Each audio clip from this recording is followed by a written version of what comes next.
ಸ್ವರ್ಣಪ್ರಭ ವಾರ್ತೆಗಳಿಗೆ ಸ್ವಾಗತ. ವಾರ್ತೆಗಳು ಓದುತ್ತಿರುವವರು ಹಿತಕರ್ ಜೈನ್. ಮುಖ್ಯಾಂಶಗಳು: ತಹಸೀಲ್ದಾರ್ ಕಂದಾಯ ಬಡಾವಣೆಯಲ್ಲಿ ಮನೆ ನಿರ್ಮಿಸಿಕೊಂಡವರಿಗೆ ಬಿ ಖಾತೆಯ ಸೌಭಾಗ್ಯ.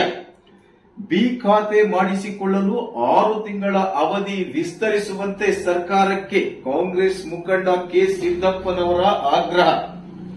ಹಿಂದೂ ಧಾರ್ಮಿಕ ದತ್ತಿ ಇಲಾಖೆಯಲ್ಲಿ ಕೆಲವು ಅಧಿಕಾರಿಗಳಿಂದ ದೇವಸ್ಥಾನದ ಕೋಟ್ಯಾಂತರ ರುಗಳ ಭ್ರಷ್ಟಾಚಾರ. ಸೂಕ್ತ ಪ್ರಕರಣ ತನಿಖೆ ನಡೆಸಿ ಕಠಿಣ ಶಿಕ್ಷೆ ವಿಧಿಸುವಂತೆ ದೇವಸ್ಥಾನಗಳ ಮಹಾಸಂಘ ಮಂದಿರ ಸಂಘದಿಂದ ಪ್ರತಿಭಟನೆ. ಕಠಿಣ ಕ್ರಮಕ್ಕೆ ಆಗ್ರಹ. ಸಾಗರ ಪಟ್ಟಣದಲ್ಲಿ ನಗರಸಭೆ ಅಧ್ಯಕ್ಷ ಉಪಾಧ್ಯಕ್ಷರ ಚುನಾವಣೆ ಸಂದರ್ಭದಲ್ಲಿ ನಿಷೇಧಾಜ್ಞೆ ಉಲ್ಲಂಘಿಸಿ ಗೂಂಡಾವರ್ತನೆ ತೋರಿದ ಬಿಜೆಪಿ ಮುಖಂಡರುಗಳ ಬಂಧಿಸುವಂತೆ ಕಾಂಗ್ರೆಸ್ನಿಂದ ಡಿವೈಎಸ್ಪಿಯವರಿಗೆ ಮನವಿ. ವಾರ್ತೆಗಳು ಮುಂದುವರಿಯುತ್ತೆ, ನೀವು ನೋಡ್ತಾ ಇದ್ದೀರಿ.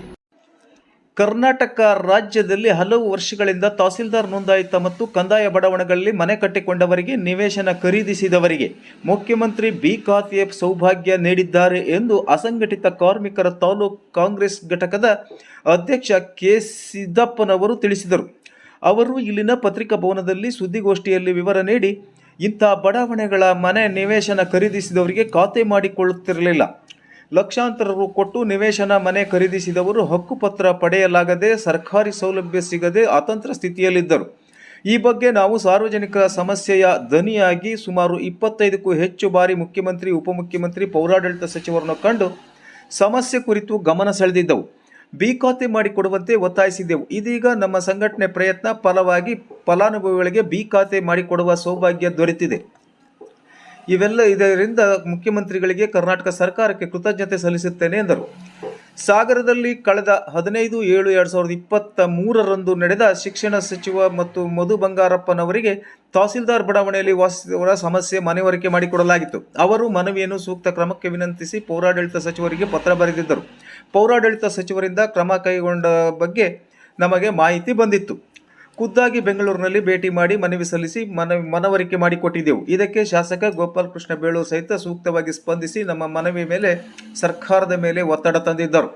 ಇದೀಗ ನಮ್ಮ ಸಮಸ್ಯೆಯ ದನಿಗೆ ಸರ್ಕಾರ ಸ್ಪಂದಿಸಿದ್ದು, ತಹಸೀಲ್ದಾರ್ ನೋಂದಾಯಿತ ಮತ್ತು ಕಂದಾಯ ಬಡಾವಣೆಗಳಲ್ಲಿ ಮನೆ ನಿವೇಶನ ಖರೀದಿ ಮಾಡಿದವರಿಗೆ ಶಾಶ್ವತ ಪರಿಹಾರ ಸೂಚಿಸಲು ಬಿ ಖಾತೆ ಮಾಡಲು ಆದೇಶಿಸಲಾಗಿದೆ. ಇದರಿಂದ ರಾಜ್ಯದಲ್ಲಿ ಸುಮಾರು 34 ಲಕ್ಷ ಖಾತೆದಾರರಿಗೆ ಅನುಕೂಲವಾಗಿದೆ. ಇಂಥ ಬಡಾವಣೆಗಳಲ್ಲಿ ಮನೆ ಕಟ್ಟಿಕೊಂಡವರು, ನಿವೇಶನ ಖರೀದಿಸುವವರು ತಕ್ಷಣ ನಗರಸಭೆಗೆ ತೆರಳಿ ಸೂಕ್ತ ದಾಖಲಾತಿ ನೀಡಿ ಬಿ ಖಾತೆ ಮಾಡಿಸಿಕೊಳ್ಳಬೇಕು ಎಂದು ಅವರು ವಿನಂತಿಸಿದರು. ಸಾಗರ ನಗರಸಭಾ ವ್ಯಾಪ್ತಿಯಲ್ಲಿ ಸುಮಾರು 4,000ಕ್ಕೂ ಹೆಚ್ಚು ಜನರು ತಹಸೀಲ್ದಾರ್ ನೋಂದಾಯಿತ ಬಡಾವಣೆಯಲ್ಲಿ ವಾಸ ಮಾಡುತ್ತಿದ್ದಾರೆ. ನಮ್ಮ ಪ್ರಯತ್ನದ ಫಲವಾಗಿ ಇವರಿಗೆ ಬಿ ಖಾತೆ ಮಾಡಲು ಸಾಧ್ಯವಾಗುತ್ತಿದೆ. ಆದರೆ ಇದಕ್ಕೆ 3 ತಿಂಗಳ ಕಾಲಾವಕಾಶ ನೀಡಿದ್ದು, ಸಮಯದ ಮಿತಿಯನ್ನು ಕನಿಷ್ಠ 6 ತಿಂಗಳಿಗೆ ವಿಸ್ತರಿಸಬೇಕೆಂದು ಅವರು ಸರ್ಕಾರಕ್ಕೆ ಒತ್ತಾಯಿಸಿದರು. ಕಾರ್ಮಿಕರ ಕಾರ್ಡಿನ ಪ್ರಯೋಜನ ತಕ್ಷಣ ಸಿಗಬೇಕು. ಸರ್ಕಾರ ರಾಜ್ಯ ಕಾರ್ಮಿಕರ ಸ್ನೇಹಿ ಅನೇಕ ಯೋಜನೆಗಳನ್ನು ಜಾರಿಗೆ ತಂದಿದೆ. ಆದರೆ ಕಾರ್ಮಿಕರಿಗೆ ಸಿಗುವ ವಿವಿಧ ಯೋಜನೆಗಳನ್ನು ನಕಲಿ ಕಾರ್ಡ್ ಮಾಡಿಸಿಕೊಂಡವರಿಂದ ದುರುಪಯೋಗ ಪಡಿಸಿಕೊಳ್ಳುತ್ತಿದ್ದಾರೆ. ಇದರಿಂದ ನೈಜ ಕಾರ್ಡುದಾರರಿಗೆ ಅನಾನುಕೂಲವಾಗುತ್ತಿದೆ. ಮಧ್ಯವರ್ತಿಗಳು ನಕಲಿ ಕಾರ್ಡ್ ಮಾಡಿಸಿ ಯೋಜನೆ ಲಾಭ ಪಡೆದುಕೊಳ್ಳುತ್ತಿದ್ದಾರೆ. ಇದರಿಂದ ಬಗ್ಗೆ ಸರ್ಕಾರದ ಗಮನ ಹರಿಸಬೇಕು ಎಂದು ಸಿದ್ದಪ್ಪ ಒತ್ತಾಯಿಸಿದರು. ಅನಾರೋಗ್ಯಕ್ಕೆ ತುತ್ತಾಗಿರುವ ಕಾರ್ಮಿಕರಿಗೆ ಕಾರ್ಮಿಕ ಕಾರ್ಡ್ ತೋರಿಸಿ ತಕ್ಷಣ ಆಸ್ಪತ್ರೆಗಳಲ್ಲಿ ಬಿಲ್ ಪಾವತಿಯಾಗುವ ವ್ಯವಸ್ಥೆ ಜಾರಿಯಾಗಬೇಕು. ಅನೇಕ ಸಂದರ್ಭಗಳಲ್ಲಿ ಅನಾರೋಗ್ಯಕ್ಕೆ ತುತ್ತಾದ ಕಾರ್ಮಿಕರು ಆಸ್ಪತ್ರೆ ಬಿಲ್ಗಳನ್ನು ಇಲಾಖೆಗೆ ಕೊಟ್ಟು ನಂತರ ವರ್ಷಗಟ್ಟಲೆ ಹಣ ಪಾವತಿಯಾಗದೆ ಇದರಿಂದ ಸಾಲ ಸೋಲ ಮಾಡಿ ತೊಂದರೆ ಅನುಭವಿಸುತ್ತಿದ್ದಾರೆ. ಕಾರ್ಡನ್ನು ತೋರಿಸಿದ ತಕ್ಷಣ ಕ್ಯಾಶ್ಲೆಸ್ ಪಾವತಿಸುವಂತಹ ಚಿಕಿತ್ಸೆ ನೀಡುವಂತಹ ವ್ಯವಸ್ಥೆ ಜಾರಿಗೆ ತರಬೇಕೆಂದು ಸಂತೋಷ್ ಲಾಡ್ ಅವರಲ್ಲಿ ಚರ್ಚಿಸಿದೆವು. ನಮ್ಮ ಎಲ್ಲ ಸಮಸ್ಯೆಗೆ ಪರಿಹಾರಕ್ಕೆ ಉತ್ತೇಜಕರಾಗಿ ಪ್ರತಿಕ್ರಿಯೆ ನೀಡಿದ್ದರು. ಕಾರ್ಮಿಕ ಕಾರ್ಡ್ ಹೊಂದಿರುವ ಫಲಾನುಭವಿಗಳಿಗೆ ಆಸ್ಪತ್ರೆಯಲ್ಲಿ ತಕ್ಷಣ ಬಿಲ್ ಪಾವತಿಸುವ ವ್ಯವಸ್ಥೆ ಆಗಬೇಕು ಎಂದು ಅವರು ಈ ಸಂದರ್ಭದಲ್ಲಿ ಒತ್ತಾಯಿಸಿದರು. ಕಾಂಗ್ರೆಸ್ ಅಸ್ತಿತ್ವಕ್ಕೆ ಬಂದ ನಂತರದಲ್ಲಿ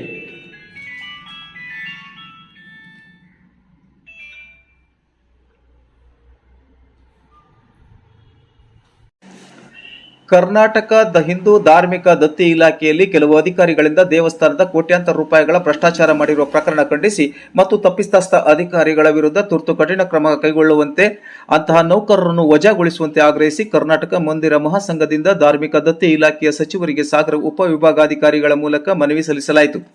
ದೊಡ್ಡಬಳ್ಳಾಪುರ ತಾಲೂಕಿನ ಸಾಸಲು ಹೋಬಳಿಯ ರೆವಿನ್ಯೂ ಇನ್ಸ್ಪೆಕ್ಟರ್ ಹೇಮಂತ್ ಕುಮಾರ್ 2023ರಿಂದ ಸೇವೆ ಸಲ್ಲಿಸುತ್ತಿದ್ದು, ಇಬ್ಬರು ತಹಸೀಲ್ದಾರರು ಮತ್ತು ಒಬ್ಬ ಕೇಸ್ ವರ್ಕರ್ ಸಹಿ ಮತ್ತು ಮುದ್ರೆ ನಕಲು ಮಾಡಿ ಹಿಂದೂ ಧಾರ್ಮಿಕ ದತ್ತಿ ಇಲಾಖೆಯ 60 ಲಕ್ಷ ರೂಪಾಯಿಗಳನ್ನು ತನ್ನ ಹೆಂಡತಿ ಮತ್ತು ಸಂಬಂಧಿಕರ ಖಾತೆಗೆ ವರ್ಗಾವಣೆ ಮಾಡಿಸಿಕೊಂಡು ಲೂಟಿ ಮಾಡಿದ್ದಾನೆಂದು ದೂರಿದರು.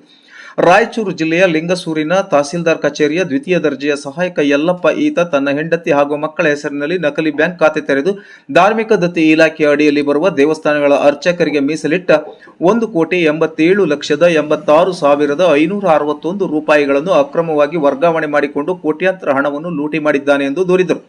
ಆದ್ದರಿಂದ ಈ ಪ್ರಕರಣವು ಅತ್ಯಂತ ಗಂಭೀರವಾಗಿದ್ದು, ಪ್ರಕರಣದ ತನಿಖೆಗೆ ವಿಶೇಷ ತನಿಖಾ ದಳವನ್ನು ನೇಮಿಸಬೇಕು ಮತ್ತು ಭ್ರಷ್ಟಾಚಾರದಲ್ಲಿ ಭಾಗಿಯಾದ ಅಧಿಕಾರಿಗಳನ್ನು ನಿರ್ದಾಕ್ಷಿಣ್ಯವಾಗಿ ಕರ್ತವ್ಯದಿಂದ ವಜಾಗೊಳಿಸಬೇಕು. ಕೇವಲ ಅವರ ಬಂಧನ ಮಾತ್ರವಲ್ಲದೆ ಆರೋಪಿಗಳಿಗೆ ಕಠಿಣ ಶಿಕ್ಷೆಯಾಗುವಂತೆ ಕಾನೂನು ಕ್ರಮ ಜರುಗಿಸಬೇಕು ಎಂದು ಕರ್ನಾಟಕ ರಾಜ್ಯ ಇತರ ಜಿಲ್ಲೆಗಳಲ್ಲೂ ಈ ರೀತಿಯ ಹಿಂದೂ ಧಾರ್ಮಿಕ ದತ್ತಿ ಇಲಾಖೆಯ ಅಡಿಯಲ್ಲಿ ಅಧಿಕಾರಿಗಳ ಇಂತಹ ಭ್ರಷ್ಟಾಚಾರ, ಹಣ ದುರ್ಬಳಕೆ ಮತ್ತು ಮೊದಲಾದವುಗಳು ನಡೆದಿರುವ ಸಾಧ್ಯತೆ ಇದ್ದು, ಕಠಿಣ ನಿಯಂತ್ರಣ ವ್ಯವಸ್ಥೆ ಜಾರಿಗೆ ತರಬೇಕು. ದೇವಾಲಯಗಳ ನಿಧಿ ಸರಿಯಾದ ರೀತಿ ನಿರ್ವಹಣೆ ಮಾಡಲು ಹಾಗೂ ಧಾರ್ಮಿಕ ದತ್ತಿ ಇಲಾಖೆಯ ಹಣ ಕೇವಲ ದೇವಸ್ಥಾನಗಳ ಅಭಿವೃದ್ಧಿಗೆ ಮಾತ್ರ ಮೀಸಲಿಡುವಂತೆ ಕ್ರಮ ಕೈಗೊಳ್ಳಬೇಕೆಂದು ಈ ಸಂದರ್ಭದಲ್ಲಿ ಒತ್ತಾಯಿಸಿದರು. ದೇವಸ್ಥಾನಗಳ ಮೂಲಭೂತ ಸೌಲಭ್ಯಗಳಿಗಾಗಿಯೇ ವಿನಿಯೋಗಿಸುವಂತೆ ತಕ್ಷಣ ಸೂಕ್ತ ಕ್ರಮ ಕೈಗೊಳ್ಳಬೇಕೆಂದು ಮನವಿಯಲ್ಲಿ ಆಗ್ರಹಿಸಿದ್ದಾರೆ. ಪ್ರತಿಭಟನಾಕಾರರ ಮನವಿ ಪತ್ರ ಸ್ವೀಕರಿಸಿ ಪ್ರತಿಕ್ರಿಯಿಸಿದ ಉಪವಿಭಾಗಾಧಿಕಾರಿ ಯತೀಶ್ ಅವರು, ಮನವಿಯನ್ನು ಜಿಲ್ಲಾಧಿಕಾರಿಗಳ ಮೂಲಕ ಧಾರ್ಮಿಕ ದತ್ತಿ ಸಚಿವಾಲಯಕ್ಕೆ ಕಳಿಸುತ್ತೇನೆ ಎಂದರು.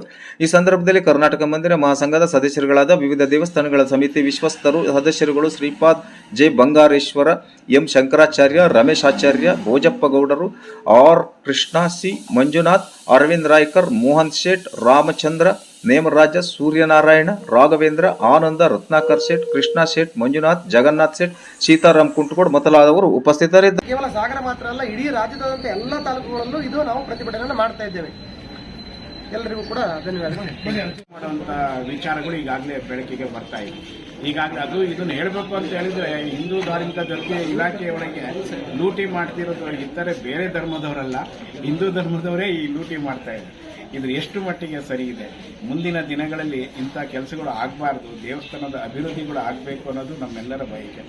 ಮತ್ತು ದೇವಸ್ಥಾನದ ಸುಮಾರಷ್ಟು ಸಣ್ಣ ಸಣ್ಣ ದೇವಸ್ಥಾನಗಳಿಗೆ ದೀಪಾಚಕ್ಕೆ ಎಣ್ಣೆ ಸಮೇತ ಇರೋದಿಲ್ಲ. ಅಂತಲ್ಲೆಲ್ಲ ಇವರು ಅದನ್ನು ಸೌಲಭ್ಯಗಳನ್ನು ಒದಗಿಸ್ಕೊಡ್ಬೇಕು. ಅದನ್ನೇನು ಮಾಡದೇನೆ ಈಗ ಇರೋ ದೊಡ್ಡ ದೊಡ್ಡ ದೇವಸ್ಥಾನಗಳಲ್ಲಿ ಇರ್ತಕ್ಕಂಥ ಬರೋಂಥ ಫಂಡ್ಗಳನ್ನೇ ಇವ್ರು ಹೊಡ್ಕೊಂಡು ತಿಂತಾರೆ ಅಂದರೆ, ಇನ್ನು ಭಕ್ತಾದಿಗಳು ಯಾವ ರೀತಿ ಇದನ್ನ ಗಮನಕ್ಕೆ ತರಬಹುದು ಅನ್ನೋದು. ಇದನ್ನ ಸರ್ಕಾರ ಇನ್ನು ಮುಂದಾದರೂ ಇಂಥ ಅಧಿಕಾರಿಗಳನ್ನೆಲ್ಲ ಹೊರಹಾಕಿ ಒಳ್ಳೆಯ ಸ್ವಚ್ಛತೆಯನ್ನು ಕಾಪಾಡಲಿ ಅಂತ ನಾವು ಎಲ್ಲರಿಗೂ ಕೇಳ್ಕೊಳ್ತೇವೆ. ಸಾಗರ ಪಟ್ಟಣದಲ್ಲಿ ನಗರಸಭೆ ಅಧ್ಯಕ್ಷ ಉಪಾಧ್ಯಕ್ಷರ ಚುನಾವಣೆ ಸಂದರ್ಭದಲ್ಲಿ ನಿಷೇಧಾಜ್ಞೆ ಉಲ್ಲಂಘಿಸಿ ಗೂಂಡಾ ವರ್ತನೆ ಪ್ರದರ್ಶಿಸಿದ ಬಿಜೆಪಿ ಮುಖಂಡರುಗಳ ವಿರುದ್ಧ ತಕ್ಷಣ ಬಂಧಿಸಿ ಕ್ರಮ ಜರುಗಿಸುವಂತೆ ಆಗ್ರಹಿಸಿ ಸಾಗರ ಬ್ಲಾಕ್ ಕಾಂಗ್ರೆಸ್ ಸಮಿತಿ ಸಾಗರ ಡಿವೈಎಸ್ಪಿ ಕಚೇರಿ ಮುಂದೆ ಪ್ರತಿಭಟನೆ ನಡೆಸಿ ಮನವಿ ಸಲ್ಲಿಸಿದರು. ಕಳೆದ ಫೆಬ್ರವರಿ 25ರಂದು ಸಾಗರ ನಗರಸಭೆ ಅಧ್ಯಕ್ಷರ ಚುನಾವಣೆ ಸಂದರ್ಭ ವ್ಯಾಪ್ತಿ 100 ಮೀಟರ್ ಪ್ರದೇಶದಲ್ಲಿ ನಿಷೇಧಾಜ್ಞೆ ಜಾರಿಯಲ್ಲಿದ್ದಾಗ ಬಿಜೆಪಿ ಮುಖಂಡರು, ಲೋಕಸಭೆ ಸದಸ್ಯರು ಬಿವೈ ರಾಘವೇಂದ್ರ ಮತ್ತು ಮಾಜಿ ಶಾಸಕ ಎಚ್ ಹಾಲಪ್ಪನವರು ಹಾಗೂ ಬಿಜೆಪಿ ಮಾಜಿ ಜಿಲ್ಲಾಧ್ಯಕ್ಷ ಟಿ.ಡಿ. ಮೇಘರಾಜ್ ಅವರುಗಳು ಪೊಲೀಸ್ ಅಳವಡಿಸಿಟ್ಟ ಬ್ಯಾರಿಕೇಡ್ ಎಳೆದು ದೌರ್ಜನ್ಯ ದರ್ಪದಿಂದ ನಗರಸಭೆಯತ್ತ ಬಿಜೆಪಿ ವಿವಿಧ ಮುಖಂಡರುಗಳ ವಾಹನಗಳ ಸಮೇತ ನುಗ್ಗಿ ಕಾನೂನು ಉಲ್ಲಂಘಿಸಿದ್ದಾರೆ ಎಂದು ದೂರಿದರು. ಚುನಾವಣೆಯಲ್ಲಿ ಬಿಜೆಪಿ ಕೇವಲ 2 ಮತಗಳ ಅಂತರದಿಂದ ಗೆಲುವು ಸಾಧಿಸಿದ ನಂತರ ಬಿಜೆಪಿ ಗೂಂಡಾ ವರ್ತನೆ ಮಿತಿ ಮೀರಿತು. ಶಾಸಕರನ್ನು ಕೆರಳಿಸುವ ಪ್ರಯತ್ನದ ಹಿನ್ನೆಲೆ ಘೋಷಣೆ ಕೂಗಿದರು. ಶಾಸಕ ಬೇಳೂರು ಎಂದಿನಂತೆ ಹಸನ್ಮುಖಿಯಾಗಿ ನಗರಸಭೆಯಿಂದ ಹೊರಟಾಗ ವಿನಾಕಾರಣ ಬಿಜೆಪಿ ಮುಖಂಡರು ಶಾಸಕರನ್ನು ನುಗ್ಗಿ ದೌರ್ಜನ್ಯಕ್ಕೆ ಪ್ರಯತ್ನಪಟ್ಟಿದ್ದಾರೆ. ಬಿಜೆಪಿ ಪಕ್ಷದ ಗಣೇಶ್ ಪ್ರಸಾದ್, ಮಲ್ಲಿಕಾರ್ಜುನ ಖರೆ, ರಾಜು, ವೀರೇಶ್ ಅಲುವಳ್ಳಿ, ಗಿರೀಶ್ ಗುಳ್ಳಳ್ಳಿ, ದೇವೇಂದ್ರಪ್ಪ ಯಲಕುಂದ್ಲಿ, ವಸಂತ, ಕಾಂತು, ಗೋಪಾಲ, ಶಿವಾನಂದ, ಪ್ರಸನ್ನ ಮೊದಲಾದವರು ಗೂಂಡಾಗಿರಿ ಮಾಡಿದ್ದಾರೆ, ನಿಷೇಧಾಜ್ಞೆ ಉಲ್ಲಂಘಿಸಿದ್ದಾರೆ. ಆದ್ದರಿಂದ ಪೊಲೀಸ್ ಇಲಾಖೆ ಬಿಜೆಪಿ ಗೂಂಡಾಗಳ ವಿರುದ್ಧ ಕಠಿಣ ಕ್ರಮ ಜರುಗಿಸಬೇಕೆಂದು ಮನವಿಯಲ್ಲಿ ಆಗ್ರಹಿಸಿದರು. ಅಲ್ಲದೆ ಈ ಸಂದರ್ಭದಲ್ಲಿ ಪ್ರತಿಭಟನೆಯಲ್ಲಿ ಸಾಗರ ಬ್ಲಾಕ್ ಕಾಂಗ್ರೆಸ್ ಅಧ್ಯಕ್ಷ ಚಂದ್ರಪ್ಪ ಕಲ್ಸೆ, ಸಾಗರ ನಗರ ಕಾಂಗ್ರೆಸ್ ಅಧ್ಯಕ್ಷ ಐಎನ್ ಸುರೇಶ್ ಬಾಬು, ನಗರಸಭಾ ಸದಸ್ಯರುಗಳಾದ ಮಧುಮಾಲತಿ, ಗಣಪತಿ ಮಂಡಗಳಲ್ಲಿ ನಾದಿರಾ ತಾಯರ್, ಸೈಯದ್ ಜಾಕೀರ್, ಉಮೇಶ್, ಕಾಂಗ್ರೆಸ್ ಪ್ರಮುಖರಾದ ಗಿರೀಶ್ ಕೋವಿ, ಷಣ್ಮುಖ ಸೂರನಗದ್ದೆ, ಕನ್ನಪ್ಪ ಮುಳುಕೇರಿ, ವಿಲಿಯಂ ಆರ್ಥರ್ ಗೋಮ್ಸ್, ಭವ್ಯ ಕೃಷ್ಣಮೂರ್ತಿ, ಚಂದ್ರಪ್ಪ ಎಲ್ ಮೊದಲಾದವರು ಪಾಲ್ಗೊಂಡಿದ್ದರು. ಚುನಾವಣಾ ಸಂದರ್ಭದಲ್ಲಿ ಚುನಾಯಿತರಾದವರು ಸೆಲೆಬ್ರೇಟ್ ಮಾಡ್ತಾರೆ, ಸೋತವರು ಹೊರಗೆ ಬಂದಾಗ ಒಂದಷ್ಟು ಗೆದ್ದವರು ಕೇಕ್ ಹಾಕ್ತಾರೆ, ಎಲ್ಲ ಮಾಡ್ತಾರೆ. ಅದು ಕಾಮನ್. ಅದ್ರ ಬಗ್ಗೆ ಏನು ದೊಡ್ಡ ಇಶ್ಯೂ ನಮ್ಮ ಸಾಗರದಲ್ಲಿ ಇಲ್ಲ. ಮೊನ್ನೆ ದಿನ ಅಷ್ಟೇ ಚುನಾವಣೆ ಮುಗಿದ ಮೇಲೆ ನಮ್ಮ ಪಕ್ಷ 2 ಓಟಿನ ಸೋಲು ನಾವು ಸವಾಲಾಗಿ ಸ್ವೀಕರಿಸಿದೆ. ಸಾಹೇಬರು ಸಹ ಶಾಸಕರು ಬೆಳ್ಳೂರು ಗೋಪಾಲಕೃಷ್ಣರು ಸಹ ಅಲ್ಲಿ ಆಹ್ವಾನದಲ್ಲೇ ಅದನ್ನ ಪೋಟಿಯಾಗಿ ತಗೊಂಡಿದ್ವಿ. ಮುಂದಿನ ಚುನಾವಣೆಯಲ್ಲಿ ಗೆಲ್ಲುವಂತ ಪ್ರಯತ್ನ ಮಾಡ್ತೀನಿ, ಸಾಗರ ಅಭಿವೃದ್ಧಿಗೆಲ್ಲ ಸಹಕಾರ ಕೊಡ್ತಿದ್ರು ಓಪನ್ ಆಗಿ ಹೇಳಿದ್ದಾರೆ. ಅಲ್ಲಿ ಅವರು ಅಲ್ಲಿಂದ ಹೊರಗೆ ಬಂದಾಗ, ಗೇಟ್ ಹತ್ರ ಬಂದಾಗ ಬಿಜೆಪಿಯ ಕೆಲವು ಸದಸ್ಯರು, ಎಲ್ಲ ಸದಸ್ಯರು ಅಂತ ಹೇಳಲ್ಲ, ಗೋಪಾಲಕೃಷ್ಣ ಬೆಳ್ಳೂರಿಗೆ ಇರಿಟೇಟ್ ಆಗೋ ರೀತಿಯಲ್ಲಿ ಅಲ್ಲಿ ಬಿಹೇವ್ ಮಾಡಿದ್ರು. ಈ ಇರಿಟೇಷನ್ ಮಾಡಬಾರ್ದು. ಯಾಕಂದ್ರೆ ಅವರು ಸಾಗರದ MLA ಅವರು, ಅವ್ರದ್ದೇ ಆದಂತಹ ಸ್ಥಾನಮಾನಕ್ಕೆ ಒಂದು ಗೌರವ ಇದೆ. ಅಂಥದ್ರಿಗೂ ಸಹ ಗೋಪಾಲಕೃಷ್ಣ ಬೆಳ್ಳೂರು ಆ ಗೇಟ್ ಹತ್ರ ಬಂದಾಗ ತಾಳ್ಮೆಯಿಂದ ಅವ್ರ ವಿರುದ್ಧ ಇವರು ಕೇಕೆ ಮಾಡಿ ಕೂಗ್ದಾಗ್ಲೂ ಸಹ ಅವ್ರ ಎದುರುಗಡೆ ಹೋಗಿ ನಿಂತು ಅವರಿಗೆಲ್ಲ ಮಾತಾಡಿಸಿ ಒಳ್ಳೇದಾಗಲಿ ಅಂತ ಹೇಳಿ ಅವಾಗ ಒಂದು ಸ್ವಲ್ಪ ಬೇಕಾದ್ರೆ ವಿಡಿಯೋ ನೋಡ್ಬೋದು ನೀವು. ಇವರೇ ಹೋಗಿ ಮಾತಾಡ್ಸಿರೋದು, ಮಾತಾಡಿಸಿ ಅವ್ರಗಳ ಮಧ್ಯೆನೇ ಹೋಗಿ ಅಷ್ಟು ಆಸ್ಪತ್ರೆ ತನಕ ಬಂದು ಸಮಾಧಾನ ಮಾಡಿ ಸೀದಾ IBಗೆ ನಮ್ಮ ಸಾಹೇಬರು ಹೋಗಿದ್ದಾರೆ. ಅವರಲ್ಲಿ ಯಾವುದೇ ಪ್ರಕರಣ ಅಲ್ಲಿ ಆಗಿಲ್ಲ, ವಿಡಿಯೋಗಳಿದೆ. ನಾವುಗಳ ಹತ್ತ ಕಡೆ ಹೋದ ನಂತರದಲ್ಲಿ ಯಾರೋ ಶಿವಮೊಗ್ಗದಿಂದ ಬಂದಂತ ಒಬ್ಬ ಮಾಜಿ MLA ಮಗ ಅವಂದೇ ಆದಂತ ಒಂದು ಪಡೆ ಕಟ್ಕೊಂಡ್ ಬಂದ್ಬಿಟ್ಟು ನಗರಸಭೆ ಒಳಗೆ ನಮ್ಮ ಶಾಸಕರಿಗೆ ಅವ್ಯಾಚ್ಯ ಶಬ್ದಗಳಿಂದ ಧಿಕ್ಕಾರ ಕೂಗ್ತಾರೆ. ಇದನ್ನು ಮಾನ್ಯ ನಮ್ಮ ಪೊಲೀಸ್ ಇಲಾಖೆಯವರು ನೋಡ್ಬೇಕಾಗುತ್ತೆ. ಯಾಕಂದ್ರೆ ಊರಿನ ನಮ್ಮ ಮತದಾರರು ಅಥವಾ ನಮ್ಮ ಕ್ಷೇತ್ರದ ಯಾವುದೇ ಪಕ್ಷದ ಕಾರ್ಯಕರ್ತರು ಏನಾದ್ರು ಸಂತೋಷ ಅಥವಾ ಪ್ರತಿಭಟನೆ ಮಾಡಿ ಅದನ್ನು ನಾವೆಲ್ಲ ಸಹಿಸ್ಕೊಳ್ಳೋಣ. ಅದೇ ಊರಿಗೆ ಸಂಬಂಧ ಇಲ್ಲದಿರೋ ವ್ಯಕ್ತಿಗಳು ಈ ಚುನಾವಣೆಗೆ ಏನೂ ಸಂಬಂಧ ಇಲ್ಲ, ನಮ್ಮ ಮತದಾರರು ಅಲ್ಲ, ನಮ್ಮ ಲೋಕಲ್ ಯಾವುದೇ ಪಕ್ಷದ ಸದಸ್ಯರು ಅಲ್ಲ. ಒಬ್ಬ ಜವಾಬ್ದಾರಿಯುತ ಸ್ಪೀಕರ್ ಶಂಕರ್ MLC ಆದಂತಹ ಭಾನುಪ್ರಕಾಶ್ ಅವರು ಅವ್ರದೇ ಆದಂತಹ ಗೌರವನ ನಮ್ಮ ಶಿವಮೊಗ್ಗ ಜಿಲ್ಲೆ ಉಳಿಸ್ಕೊಂಡಿದ್ರು. ಅವ್ರ ಬಗ್ಗೆ ನಮ್ಗೆ ಗೌರವ ಇದೆ. ಆದ್ರೆ ಅವರ ಮಗ ಸಾಗರಕ್ಕೆ ಬಂದ್ಬಿಟ್ಟು ನಮ್ಮ ಶಾಸಕರಿಗೆ ಧಿಕ್ಕಾರ ಕೂಗ್ತಾನೆ ಅಂದ್ರೆ ಅದು ನಾವು ಸವಾಲಾಗಿ ಸ್ವೀಕರಿಸಬೇಕಾಗತ್ತೆ. ಯಾಕಂದ್ರೆ ಅವರು ಸ್ವಲ್ಪ ಎಚ್ಚರಿಕೆಯನ್ನು ನಡಿಬೇಕಾಗತ್ತೆ. ಅವರು ಬಿಜೆಪಿಯ ದೊಡ್ಡ ವ್ಯಕ್ತಿಗಳು ಅವರಿಗೆ ಬುದ್ಧಿ ಹೇಳ್ಬೇಕು. ಏನೋ ನಿನ್ನೆ SP ಆಫೀಸಲ್ಲಿ ನಾವು ಬಾರಿ ಸಾಗರ ಯಾವುದೇ ಗಲಾಟೆಗೆ ನಾವು ಆಸ್ಪದ ಕೊಡಲ್ಲ ಅನ್ನೋ ಪದನ ಜಿಲ್ಲಾಧ್ಯಕ್ಷರು ಉಪಯೋಗ ಮಾಡಿದ್ದಾರೆ SP ಎದುರುಗಡೆ. ಯಾಕಂದ್ರೆ ಅವತ್ತು ಭಾನುಪ್ರಕಾಶ್ ಮಗ ಮಾಡಿದ್ದು ಎಷ್ಟು ಸತ್ಯ ಇದೆ, ಎಷ್ಟು ಸರಿ ಇದೆ ಅದು. ಏನಾದ್ರು ಅವತ್ತು ನಮ್ಮ ಶಾಸಕರ ಅಭಿಮಾನಿಗಳು ಅಥವಾ ನಮ್ಮ ಪಕ್ಷದ ಕಾರ್ಯಕರ್ತರಿದ್ದಾಗ ನಮ್ಮ ಶಾಸಕರಿಗೆ ಯಾರು ಆತರ ಮತ್ತೆ ನಾವು ಅವ್ರು ಸುಮ್ಮನೆ ಇರಕ್ಕೆ ಬರುತ್ತಾ? ಆದ್ರೂ ಸಹ ಶಾಸಕರು ನಮ್ಮೆಲ್ಲಾ ಕಾರ್ಯಕರ್ತರಿಗೂ ವಿಶ್ವಾಸ ತಗೊಂಡು ಯಾರು ಯಾವುದೇ ತರಹದ ಗೊಂದಲಗಳು ಬೇಡ. ಇವತ್ತು ಬಿಜೆಪಿ ಅವರು 2 ಓಟಿಂದ ಗೆದ್ದಿದ್ದಾರೆ, ತೊಂದರೆ ಇಲ್ಲ. ಇನ್ನು 10 ತಿಂಗಳಾದ್ರೆ ಮತ್ತೆ ಎಲೆಕ್ಷನ್ ಬರುತ್ತೆ. ಅವ್ರು ಮಾಡೋ ಕೆಲಸಗಳಿಗೆ ನಾವು ಸಹಕಾರ ಕೊಡೋಣ, ಊರು ಒಳ್ಳೆ ರೀತಿ ಇರಲಿ ಅನ್ನೋ ಒಂದೇ ಕಾರಣಕ್ಕೋಸ್ಕರ ನಾವು ಅವತ್ತು ಎಲ್ಲರೂ ತಾಳ್ಮೆಯಿಂದ ಹೋಗಿರೋದು. ಇವತ್ತೇನು ಮನವಿ ಕೊಟ್ಟಿರಲ್ಲ ಅವ್ರು ಒಂದ್ಸರಿ ಅವರ ಹಿನ್ನೆಲೆ ನೋಡ್ಬೇಕು. AC ಆಫೀಸ್ ಎದುರುಗಡೆ ಜೀವನಕ್ಕಾಗಿ ಉಡುವಂಗೆ ಹೊಡೆದು ಅವರು ನಾವಲ್ಲ. ಫಾರೆಸ್ಟ್ ಆಫೀಸ್ ಎದುರುಗಡೆ ಸೈಕ್ ಕೂತವ್ರು ಅವರು, ಬಿಜೆಪಿ ಅವರು ಅವ್ರದ್ದು ಆಡಳಿತ ಇದ್ದು ನಾವಲ್ಲ. ಪೊಲೀಸ್ ಸ್ಟೇಷನ್ ಎದುರುಬಿಟ್ಟು ಕನ್ನಡ ವಿಚಾರಕ್ಕೆ ಸಂಬಂಧಪಟ್ಟಂಗೆ ರಾತ್ರಿ ಗಂಟೆ ಕೂತು ಪ್ರತಿಭಟನೆ ಮಾಡಿದ್ರು ಅವರು, ನಾವಲ್ಲ. LB ಕಾಲೇಜಿನ ಒಂದು ವಿಡಿಯೋ ಇವತ್ತು ಓಡಾಡ್ತಿದೆ. ಯಾರ ಕಾರಣ ನಾವೆಲ್ಲ? ಎಲ್ಲಿದ್ದಾರೆ ಗುಂಡಗಳು?